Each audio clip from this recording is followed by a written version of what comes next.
Now, under evacuation orders, thousands of people clogged roadways across the islands for hours. And as Kristen Concilio reports, state and city leaders are working to improve the congestion in future emergencies. It was gridlock across the islands after evacuation orders were issued during rush hour traffic. It was at a total crawl. The crawl got so bad, that's when drivers started making their own rules. Devin Fukunaga was among the thousands of drivers stuck in the congestion. It takes its toll sitting down for 2.5, 3 hours for something that should be 15 minutes. We're pretty close to the water.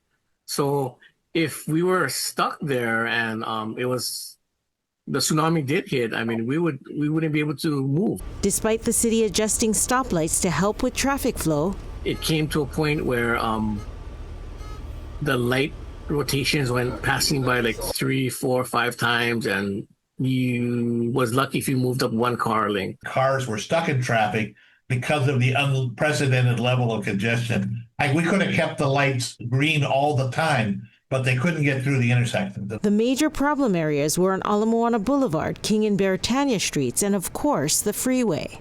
State and federal leaders rushed to open emergency routes such as Kolekole Pass and roads at Iroqois Point and in Lahaina, shutting down the airport runway in Keaukaha and opening gates to help people evacuate. We were fortunate because school was not in session. Otherwise, traffic impact would have even been worse. The city operated more than 45 buses in addition to handy vans, taking passengers to safety on higher ground, with many rushing to the rail system. Local and military police were also helping to direct traffic, but they couldn't be everywhere. There were many situations where intersections were gridlocked that we wish we could have people out there we just couldn't get them there. At the end of the day, emergency personnel were able to evacuate all coastal roads before the tsunami waves arrived. But city and state leaders say there's lessons to be learned, including staying put if in a safe place.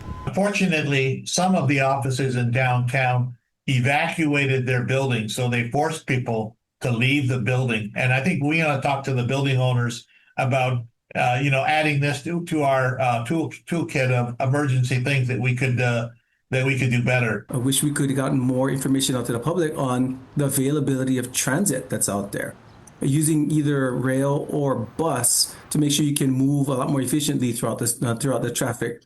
Kristen Concilio, Island News.